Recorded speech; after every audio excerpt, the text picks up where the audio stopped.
Përshëndetje, mirë se ardhët në episodin e radhës të The Geotalks. Unë jam Naile Dema, do të jemi bashkë në minutat në vazhdim, do të vazhdojmë të flasim për ato që njihet si propaganda, narrativat në një botë në fakt ku informacioni shpërndahet më shpejt se kurrë, jo gjithmonë ajo që thuhet, ajo që shihet është e vërteta.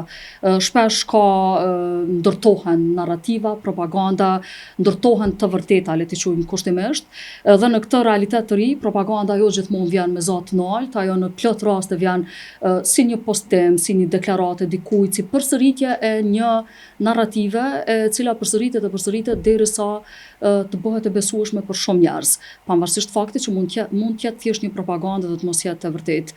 Por çfarë ndodh kur dikush vendos që ti hetoj edhe ti hulumtoj e mbi të gjitha ti shpërfaq këto mekanizma të cilat përdoren për të krijuar të vërteta që dikujt mund t'i konvenojnë. Sot në The Geotalks kemi një zë që jo vetëm e ka hetuar këtë botë, le ta quajmë kushtimisht të errët, por edhe ka paguar një çmim personal për zbulimin e të vërtetës.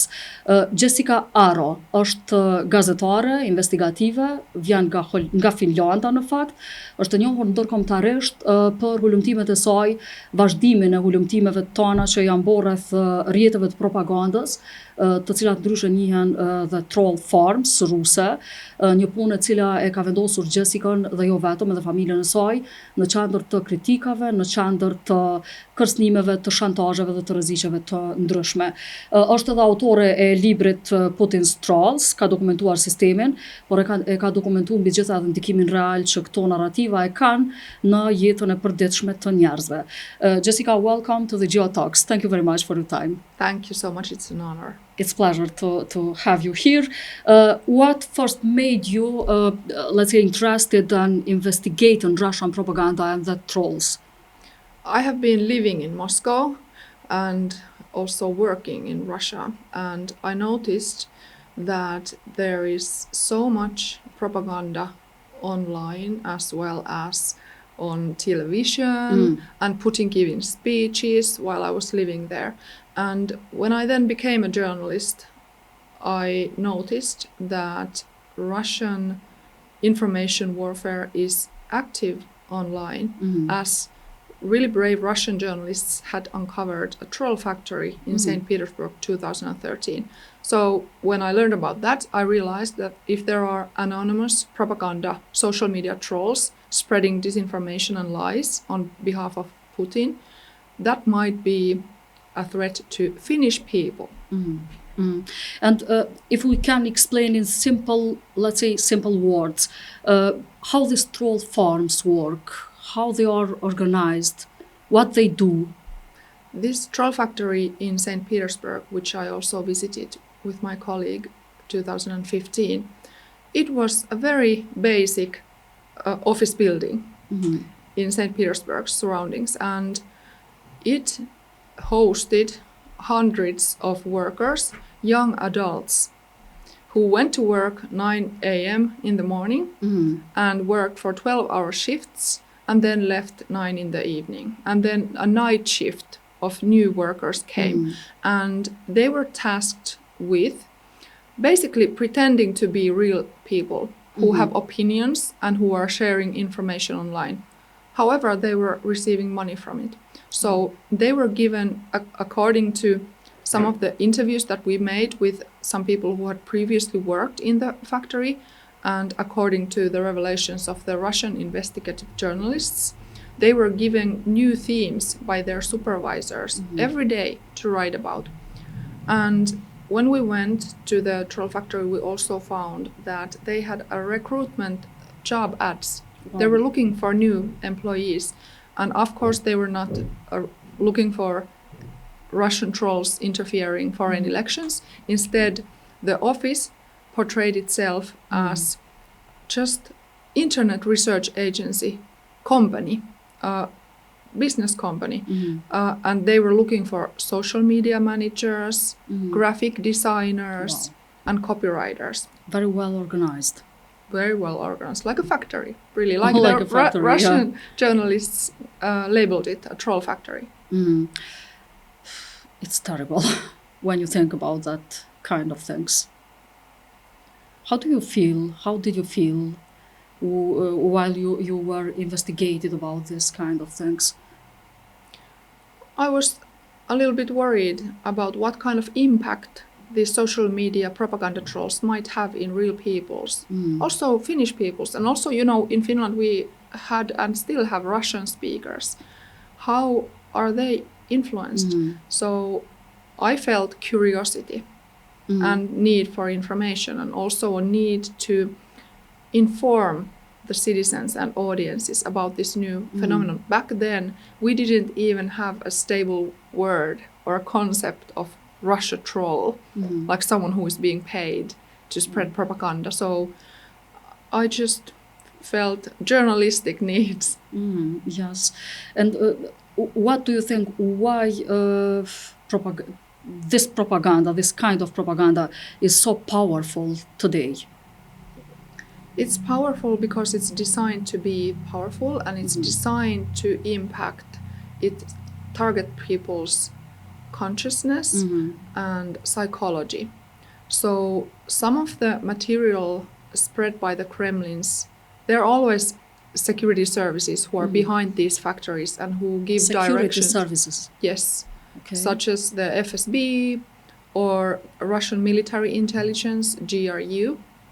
So they are by design and by default damaging and harmful to the recipient. They are meant to manipulate, they are meant to really pull your strings, they are meant to direct you to either think or act in the way that the information warriors want. It's interesting to know. I was thinking about Hungarian elections in that case, which happened nowadays, in the case of late, let's say, Hungarian elections. Pro-Russian candidate Orban, as we know, lost election. What does it mean? Does it mean, for example, did Russia propaganda failed in this case? Can we be, let's say, hopeful about Russian propaganda? That's an excellent viewpoint. I've been thinking about this too, and I feel that we still have so much hope, and we still have so many, big aware audiences who already know that there are Russian trolls on TikTok, there are Russian trolls on Facebook, and there are Russian trolls here and there. So many people they either have, like, naturally they have created resilience against propaganda, but unfortunately we still have big populations in different countries who are not resilient. And that's the population who I'm most concerned about. And they exist as kind of like pockets or spheres of influence.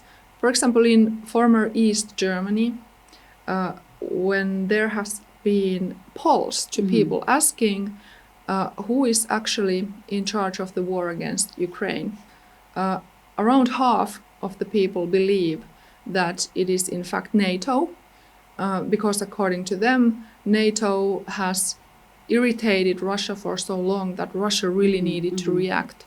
And that's a conspiracy theory and a disinformation that the Kremlin has been pushing. So we still do have a lot to do.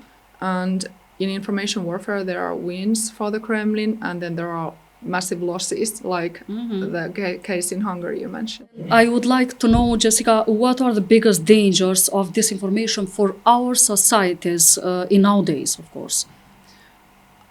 There are so many of them. One of the biggest ones that I realized already over 10 years ago, while Russia was already conducting its hybrid warfare against Ukraine, and it was already back then spreading so much disinformation that it was able to lure even Finnish citizens to participate in the warfare against Ukraine in the Russian military. So we would witness in Finland Russian propagandists spreading fake news, fake materials, blaming, for example, Ukraine about the warfare in eastern Ukraine, and then seeing Finnish individuals joining the fight. And this is actually also something that happens inside Russia. So the Kremlin weaponizes real people with the use of information warfare. it incites so much feelings of hatred, anger, that there have been masses of people willing to go to war against Ukraine inside Russia too. Obviously not all of them are volunteers, and obviously not all of them are impacted by the material, but there are always people who are.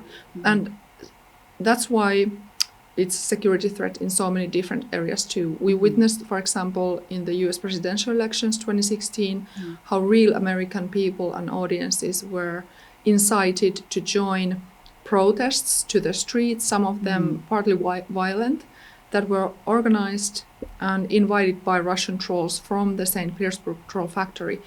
And those trolls were pretending to be real Americans. So there are so many things that unwitting people and uneducated people can be lured to do without their own will if they become subjected to Russian troll manipulation.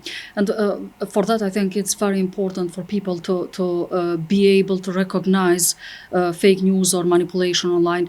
How can do that thing? How can, let's say, ordinary people recognize fake news or propaganda in online media especially? That's an excellent question. And for example, basically looking at the content of the message. What does the message really say? For example, is it similar that the Kremlin is sharing? Is it from which sources is it coming from? For example, I can give you already now many Russian troll messages that they have been sharing for over 10 years. For example, concerning Ukraine. For example, such phrases as United States and European Union and NATO caused the war in Ukraine. It's one troll line. Then, for example, Russia doesn't want any war in Ukraine. Or that's also a lie that is echoing still, and which now just not the Russian trolls are pushing, but also the Russian officials. Also, for example, that the Ukrainian president is a warmonger, or Ukrainian president has caused this war. Also, one of the really international lies by the Kremlin back in 2014 and ever since has been that it's an internal conflict of Ukraine that's happening, that it's a civil war inside Ukraine. None of these things are factual. They're incorrect, they're false, they are conspiracy theories and lies, trying to justify Russia's, in the beginning, secret war against Ukraine, and trying to convince the international audience that Russia is nowhere to be blamed. Instead, no one should be implementing, for example, sanctions against Russia. So Russia is often trying to minimize its own role in terrorizing other countries and trying to shift the blame. And also one pretty good advice is also to look at the media. Where is it coming from? Does it come from a media whose name is, for example, What the paper or something similar as we have in Finland, which is and has been already over 10 years one of the main sources of Kremlin's information warfare in Finnish language. So source checking and message checking. And also if one is active on social media, it's also very important to stay vigilant and to see what kind of personalities and personas and profiles are you engaging with? Do they have any credible... Is it real or is it fake? Exactly. For the end, Jessica, do you see similar disinformation or propaganda patterns in the Balkans? Yes, definitely. For my book, Putin's Trolls, I also looked into the Russian information warfare in Serbia. And what I found was that there are very similar attacks being staged against, for example, researchers who try to and are publishing information and research about Russian disinformation and Russian active measures against Serbia and inside Serbia. So they are being viciously and partly criminally attacked. There are also very basic Russian Kremlin narrative lines that are being spread around the information sphere, and that are also being spread not just trolls, but also some of the most mainstream gossip medias, at least in Serbia. And some of those lines are conspiracy theories about NATO, for example. And it's very hard for journalists especially. What can media and journalists in the Balkan do better to fight disinformation, to protect themselves? It's good to become aware of the different techniques that the Russians are using to basically familiarize themselves with these patterns that the Russian officials are using first inside Russia against journalists, but also internationally against journalists. So those include, for example, smear campaigns, criminal campaigns, fake news campaigns, coordinated troll attacks, building communities locally where people become agitated to attack the journalist.